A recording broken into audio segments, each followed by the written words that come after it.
NXT Gold Rush Week 1 took place tonight in New York City at the theater at Madison Square Garden, which is located under the main arena. In the arena last night, MSG, is where John Cena made his final appearance on Raw. Now, this is part 1, or week 1. Next week is week 2, and this is technically the third NXT event WWE has run at the theater at MSG.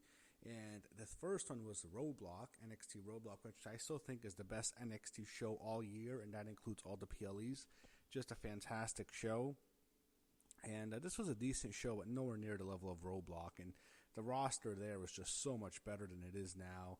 You have Stephanie Vaquer taking on Julia in the main event, and you have Fraxium taking on the Hardys. And it was just an incredible event, but here you don't really have that. So we started the show off with some still shots of New York City, the skyline. We see the sights. We see outside of Madison Square Garden, and we see several of the wrestlers arriving. And we open up with Joe Hendry and Thea Hale coming out. They took on Ethan Page and Chelsea Green, who are defending their AAA Mixed Tag Team Championships. So you had Joe and Thea do the pose mid-match, which is great, the Joe Hendry smile pose, and the fans like that. So near the end of the match, Thea has a deep Kimura on Chelsea, but as Joe and Ethan were wrestling, they kind of bumped into them and broke it up. Eventually, Chelsea hits the Unpretty Her onto Thea and pins her, so you have Ethan Page and Chelsea Green retaining the AAA Mixed Tag Team Championships. As expected, they'll go to AAA next. I really don't care for that, to be honest. I don't watch it, but I thought this was a fun opener for the crowd. Then we go backstage. Lola Vice is talking to Jordan Grace about Kalani Jordan, who walks in, and her and Jordan have a confrontation ahead of their match next week. We get another snippet of the John Cena interview. We see the culling backstage. Clearly, you can tell something was going to happen tonight with the way they were staring at Tatum, especially Izzy. Backstage is Ava, unfortunately, and she announces NXT Deadline. The Iron Survivor Challenge is back, and this is a huge problem with NXT is there are too many specials close to PLEs in which it takes away from the PLE because there's just so many TV specials, so they have no time at all to build up Deadline, and that sucks. The same thing happened with Halloween Havoc. They're just going to have no time to do it because all the focus is on these specials and no one's going to care about the PLEs. And they're just doing too many events this year. Just too many PLEs and too many special events where, like, they need to do something where they have the PLE and then they have the special event booked away from the PLE so you don't have too many dead time. And then you can, build up the special NXT show, then build up the PLE afterwards. They need to spread it out more because there felt like there was times where there was a whole bunch of shows in the Performance Center, and then we have all these shows now that are just outside, and it's just too much going on right now. But the big news was John Cena will select the Iron Survivor competitors next week, and I think that's just going to be a video promo. I do not expect to see John Cena at MSG again for NXT. I don't think his final television appearance will be in NXT. It was on Raw last night. Sarah Schreiber interviewed Tavion Heights in front of the live crowd. He's attacked by Josh Briggs. They brawl in the crowd. Zarya talks to Sol Ruca backstage ahead of her rematch with Blake Monroe. And then we have Blake Monroe make her entrance. She was wearing a New York City skyline-themed robe when she opened it, and her attire tonight was all red. It's like red lingerie type of gear. And the red, I think, makes sense because it's the Big Apple. So she's in red for the Big Apple. So Ruka comes out after the break, accompanied by Zarya. And it seemed like the fans were more into Blake Monroe here as she defended her NXT Women's North American Championship against Sol Ruca, who was the former champion. So Blake gets the heat early on. They go back and forth. He had some dueling chants. I did think Blake was more over. Eventually, Sol's injured knee becomes the story of the match. Blake locks her into a half Boston Crab, and then she tears at the brace and she tears it all off, so the brace is gone. And eventually Sol tries to fight back, but Blake keeps going to the knee. She bends it backwards in this devastating submission hold. I'm not sure exactly what it was. It was almost like a death lock. trying to think of the exact submission hold. I don't know. But then eventually Zarya just can't watch it anymore. Soul's knee is about to break in half. She's going to have torn ligaments in her knee. Eventually, Soul grabs the towel and throws it in to stop the match, and Blake Monroe wins. Soul Ruka is devastated. Blake Monroe celebrates as she retains her NXT Women's North American Championship. We see Fatal Influence backstage in the locker room. Ricky Saints heads to the ring. When he was out next, Obafemi comes out quickly. They go back and forth on the mic. Nothing special here, very generic. He wants a rematch at Deadline. Ricky agrees, and then that fucking loser Trick Williams comes. I'm thinking, I don't ever want to watch a Trick Williams match again. I don't like watching him. He's shit in the ring, one of the worst performers. Always out of place, slow. He doesn't look crisp in the ring. He's sloppy. But thankfully, Miles Bourne hits him with that chair, and I was just marking out, thank you, Miles Bourne. And then Miles says he'll see the winner at New Year's Evil, which implies that he's going to go into the Deadline match, the Iron Survivor match, and win. So similar to last year, winners face the champions at New Year's Evil. We could see Miles take on Ricky at New Year's Evil. So that could be a match.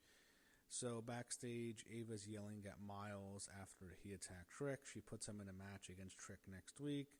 Then we go to Briggs and Heights fighting backstage. Briggs chokeslams him through a table.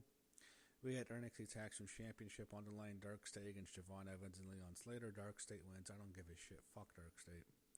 So Kendall Gray was talking to Ren Sinclair backstage ahead of her matchup next week. Kendall has all the tools to be a huge star. They show us footage featuring John Cena's return. And I'm glad they did this because this was his return at the 2008 Royal Rumble. An incredible moment. I'm not sure where this is from, though, because you have all these interviews with current wrestlers, and this wasn't part of the John Cena interview, but I think this was just a special. This was an incredible moment when he made his return at that Rumble. I talked about it last night. 08 Rumble at Madison Square Garden. What an incredible return. Comes in at number 30. No one expected it. Crowd went absolutely crazy. Yeah, they turned on him because they felt like they had to, but when he first came out, it was an insane pop, and he wins the Rumble. And that was a great moment. We get an NXT focus on Shiloh Hill, some other LFG journeyman. LFG sucks. They preview next week's show, which is week 2 of Gold Rush, also at the Garden. Sol Ruka was upset with Zarya in the locker room backstage. Zarya says she couldn't watch Sol re-injure her legs. Sol walks off. So they're going to do a turn. It wasn't the best time to do it on the show because there was another one that happened, and we'll get to that right now. As we had our NXT Women's Championship main event, the champion Tatum Paxley, who was accompanied by the Culling, Sean Spears, Nico, and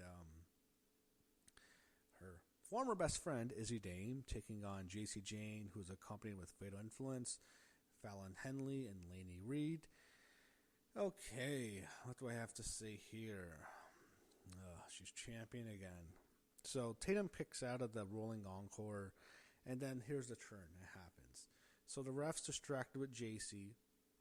Tatum's on the outside. She goes to return, but then the two guys of the Culling get right in her face, and they stop her from going into the ring. She's confused. Then Izzy takes her head off with the big boot, destroys Tatum, throws her back in the ring. JC hits another rolling encore. 1, 2, 3. JC Jane regains the NXT Women's Championship. And that's how the show ended. So the Culling officially turned on Tatum Paxley. We all knew this was happening. I just didn't think it made sense for it to happen this quickly. I don't like JC Jane. I don't want to see her as champion. I never expected Tatum to have a long title reign. I thought she'd probably at least go up to maybe the New Year's Evil show where she'll eventually lose. But, I mean, the fact that JC's champion again, and I just hope it's over by New Year's Evil. That's why I'm not too angry, because I'm hoping, all right, maybe it'll just be done by New Year's Evil, and we'll never have to see her as champion ever again. Because JC Jane is a horrible women's champion. She's dragged that division so down. She's the worst person in that fucking division. All those women. How the hell is Jordan Grace not a champion? She's relegated to being on backstage segments. Kalani Jordan, so much more talented than JC Jane. So much more potential in the main roster. She's the TNA Knockouts champion. Sol Ruka selling her injury. She has so much more potential than JC. Shawn Michaels sucks. I'm at the point where I wanted to move on from Triple H last night. The fact that that bastard, that stupid bald-headed bastard, as Vince Russo would say, put the fucking belt back on JCG, and I'm ready to move on from Shawn Michaels now. I don't want him as Booker anymore. He has a fascination with her. It's like he's trying to book her as he did with Roxanne Perez last year. There's a huge drop-off in talent, both on the mic and in the ring. I don't know if you noticed that, because Jacy Jayne sucks. It's such bullshit she's getting this fucking push. It makes me not want to watch NXT. I don't like NXT anyways. I don't like the roster. I don't like who they're pushing. A year ago, it was all about NXT. When they first debuted on the CW, I'd watch every week. I was so excited. I loved all the talent. I thought, oh man, there's so many stars. A lot of the women get called up, and then JC becomes champion. She destroys the division. Division sucks now. We barely see so many of the more talented females wrestle. They've done a horrible job with Jordan Grace. Blake's NXT Women's North American Champion should be NXT Women's Champion. Oh, the women's division sucks, and there's a lot of talent, but you know what? I see how the way Sean's booked. He doesn't even use Jada Parker. Where is Jada Parker? Why isn't she NXT Women's Champion? Fucking Jacy Jayne over Jada Parker. That pisses me off. Anyway, I'm about done with this guy. Really, I don't like NXT anymore. I don't like watching the show. I'm contemplating whether to dump it in the new year, because I don't like watching it. It feels like a chore. This had some good moments. It wasn't a bad show, but just putting it back on JC, I'm just over it. I don't like NXT anymore. I don't know what else to say.